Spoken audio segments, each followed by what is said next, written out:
ఏమ్మా రోజక్క ఏందో మాట్లాడుతూ ఉండవే. డిప్యూటీ సీఎం పవన్ కళ్యాణ్ గారు, హోంమంత్రి అనిత గారు, సీఎం చంద్రబాబు నాయుడు గారు ఫెయిల్యూరా? దేంట్లో ఫెయిల్యూరా? 10th ఇంటరా డిగ్రీ దేంట్లో ఫెయిల్యూర్ అయ్యారు?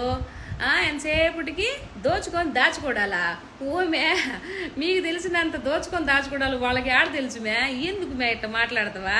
ఓహో మీకు అలవాటు ఉంది కాబట్టి అలా మాట్లాడినా ఓకే. మనం పదవిలో ఉన్నప్పుడు బాగా దోచుకున్నాం కదా, వీళ్ళు కూడా అట్టే చేస్తారని చెప్పేసి అనుకుంటే ఎట్టమే కుక్కతో ఒకరు వంకర అన్నట్ట.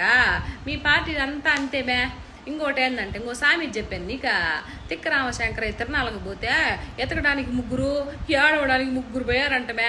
అట్లా ఉంది నువ్వు చెప్పేది. సరేగానే మీ పార్టీ అధినాయకుడు ముఖ్యమంత్రి అయిన తర్వాత ఒక్కరోజైనా ప్రెస్ మీట్ పెట్టినాడా? లేదు కదా. ఈరోజు పదవి కోసం, మళ్ళీ ముఖ్యమంత్రి పదవి కోసమా ఎక్కడ కనిపించిన పేషెంట్ హాస్పిటల్కి వెళ్ళి పేషెంట్ దగ్గరికి వెళ్ళి మాట్లాడుతూ